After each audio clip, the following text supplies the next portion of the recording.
Son Excellence, Monsieur Ibrahim Traoré, président du Burkina Faso. Son Excellence, Monsieur Antonio Guterres, secrétaire général des Organisations des Nations Unies. Chers frères et sœurs d'Afrique francophone et vous tous citoyens du monde libre. Je vous adresse aujourd'hui non pas pour me plaindre, mais pour corriger un mensonge historique. Depuis des siècles, on vous raconte Haïti à l'envers.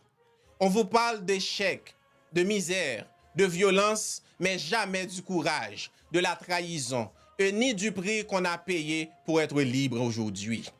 Haïti est le seul peuple au monde à s'être levé et à avoir regardé son maître droit dans les yeux pour lui dire « Je préfère mourir libre que de vivre esclave ».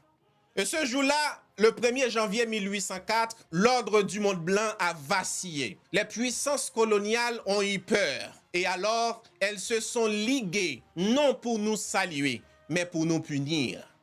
On ne vous l'a pas dit, mais ce que vous appelez aujourd'hui l'échec haïtien est en réalité un châtiment planifié, financé et imposé.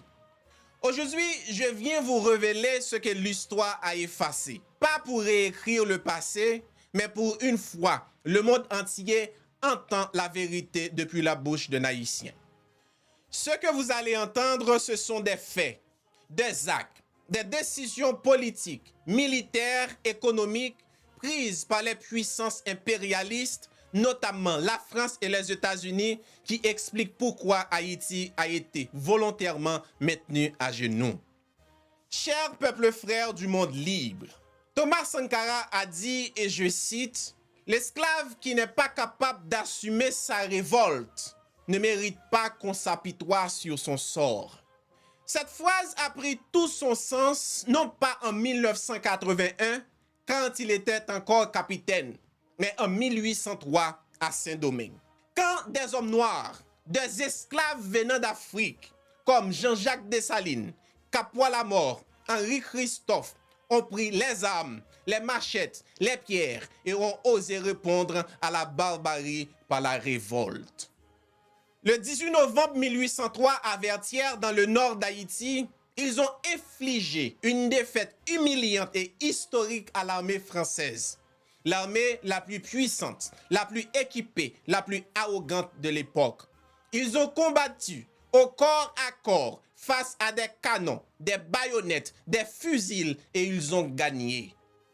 Cette liberté n'a pas été négociée. Ils l'ont arrachée au prix de leur vie. Et le 1er janvier 1804, ils ont fait ce qu'aucun peuple noir n'avait fait avant eux.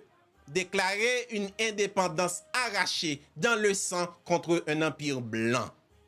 Mais ce que l'Afrique, le monde noir et le monde entier doivent savoir, c'est que le prix de cette liberté n'a jamais cessé d'être payé. La France a exigé une rançon. L'Europe a applaudi. C'était un avertissement au reste du monde et à l'Afrique en particulier. Restez esclaves ou vous soyez détruits comme Haïti. En 1825, 21 ans après notre indépendance, la France revient. Mais cette fois sans armes apparentes, avec un décret royal. Haïti devra verser 150 millions de francs or en échange de la reconnaissance de son indépendance. Un chiffre délirant équivalent au budget annuel de la France elle-même. Le gouvernement haïtien refuse bien sûr, mais la France mobilise ses alliés, les États-Unis, l'Angleterre et l'Allemagne, pour imposer un blocus économique. Haïti, jeune nation, isolée, étranglée, aucun pays ne voulait commercer avec nous tant que nous ne payons pas la dette d'une indépendance gagnée au champ de bataille. Nous n'avions pas eu le choix. Et le comble de l'humiliation, la France, sans honte, nous prête l'argent pour qu'on la paie. Un vol impérial. Pendant près d'un siècle, 80% des revenus de l'État haïtien partent vers la France. Ce qu'il reste, 20% à peine, ne suffit même pas à nourrir le pays. Mais même cela, maudit qu'il soit, il le trouve encore trop. En 1880, la France exige la création d'une fausse structure souveraine, la Banque nationale d'Haïti. C'est la France qui l'administre, C'est la France qui imprime notre monnaie, c'est la France qui collecte nos impôts et qui gère nos exportations.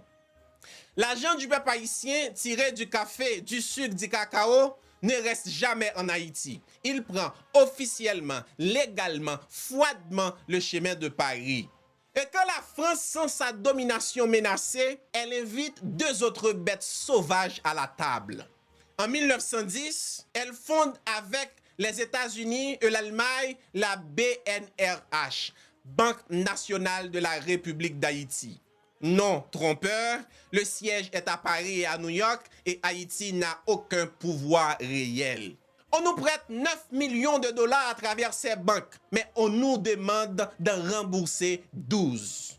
L'argent circule entre les banques étrangères, le peuple haïtien ne voit rien, mais il doit payer avec intérêt, maudit qu'il soit.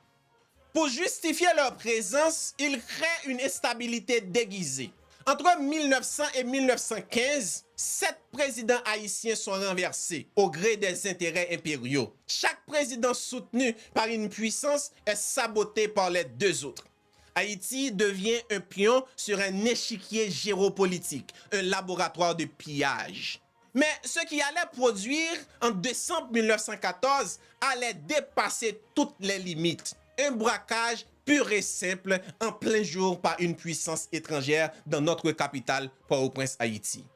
À la veille de la Première Guerre mondiale, Haïti est en ruine. Le pays est en exsangue, écrasé par une dette imposée, contrôlée par des banques étrangères, livré à une guerre d'influence sans nom. Derrière le rideau, 3 puissances impériales se disputent notre dépouille. La France, l'Allemagne et les États-Unis. Alors, le 6 décembre 1914, à 13h précises, 4 navires de guerre américains accostent à Port-au-Prince. Des marines américains en uniforme, lourdement armés, pénètrent dans la Banque nationale de la République d'Haïti et ils en ressortent avec 17 caisses d'or. Chaque caisse contient 500 000 dollars d'or de l'époque, notre réserve nationale, et calmement prend la direction de New York, réserve fédérale américaine. Le gouvernement haïtien choqué, affaibli, proteste, mais personne ne l'écoute.